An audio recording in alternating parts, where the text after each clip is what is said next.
Hi, my name's Marissa Nelson, licensed marriage and family therapist, ASEX certified sex therapist and sexuality educator, and founder of Fertility Haven.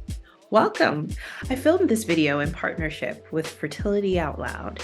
And today we're going to be talking about unpacking your emotional needs while trying to conceive. As a reminder, this content is not intended to be a substitute for medical advice. Please seek help from a qualified professional or healthcare specialist for any questions at all regarding a medical condition, solution, or care. Now, no matter where you are in the process of family building, it's going to come with some emotions that may come to the surface.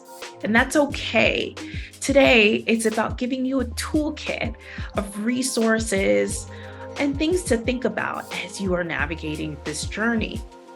Step 1, invest in a journal. You're going to need it. Your journal helps you process emotions in a different way because when we write things down, we're using a different part of our brain to process. Additionally, as you write down your emotions, when you don't exactly know how you feel, pay attention to your thought patterns. We may not know all the time what our emotional needs are, but we have a lot of times thoughts that come up over and over and over again, and they can be clues as to what we need, and it's important for you to connect with them. The next time you start hearing these thoughts swirling around your head, take a second, grab your notebook, write them down. And as you write them down, step 2 is tune into your body. There is a psychology behind what you're thinking about and what you're feeling in your body. Many times when clients I'm working with clients, the number one thing I'll tell them is, where do you feel that anger?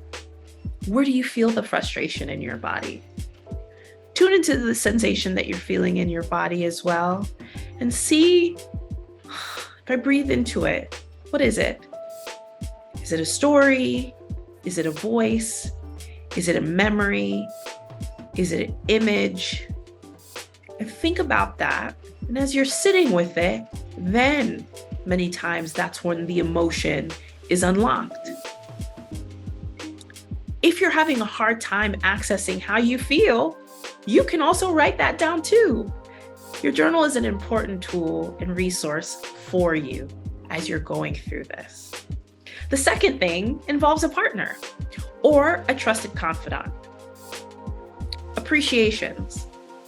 Let's start our day with a little bit more appreciation, and especially with a trusted confidant, helping them understand what they've done to make your life a little bit better, to create a little bit more ease for you.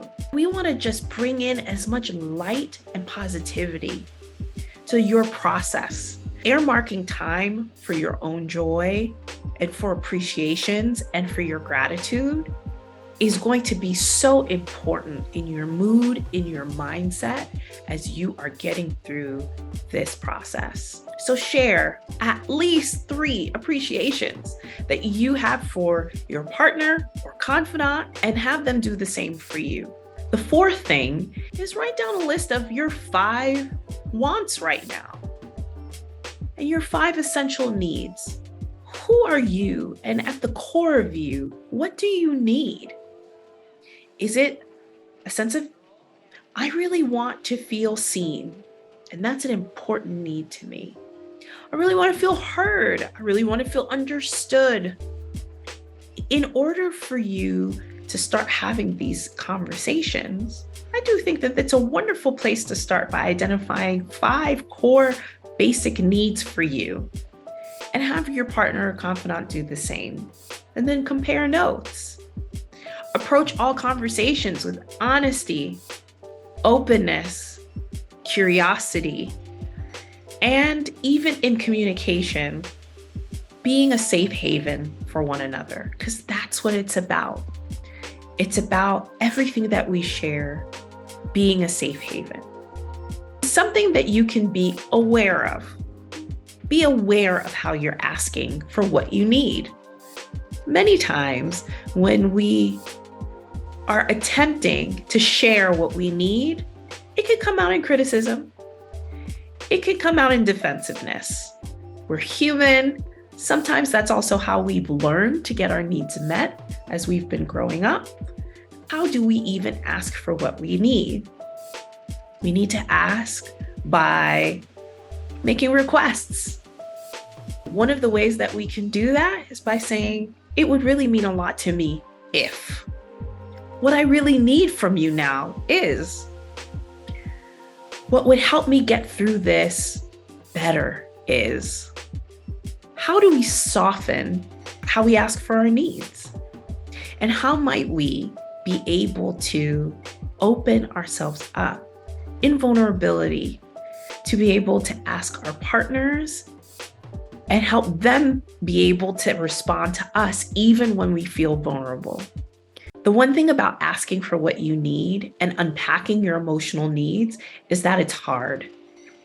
It's hard because if we're really doing the work, it's vulnerable and it can feel very exposing. Part of the process of healing and connection is the vulnerability, is the discomfort. Lean into it. Leaning into the discomfort of allowing yourself to be seen, the parts of you that you don't always show, that's where the beauty and the magic really is, because it's coming from a place of vulnerability. It's coming from a place of openness, and it's allowing your partner or the person that loves you, that is supporting you through this process, be there for you and truly understand what you're feeling and where you're at. And the last thing on my list, give yourself grace. It's not going to be perfect all the time. And sometimes you may make mistakes in asking for what you need, or in how you feel, or in life in general. And you're going to need to know that it's perfectly fine and everything's going to be okay at the end.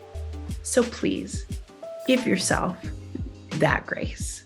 If you want more resources on how to cope and have difficult conversations with loved ones, visit the Fertility Out Loud website just to find out some more information on unpacking your emotional needs. Click on the resources and support page for more guidance. And for more videos related to fertility advice, discussion from those around the community, please subscribe to the Fertility Out Loud YouTube channel. For more information, viewers can visit Instagram at The Fertility Haven. Let me know, is this connecting with you? Did you learn any nuggets of wisdom? And is there anything that you're going to take away with you? Thank you so much for joining me today.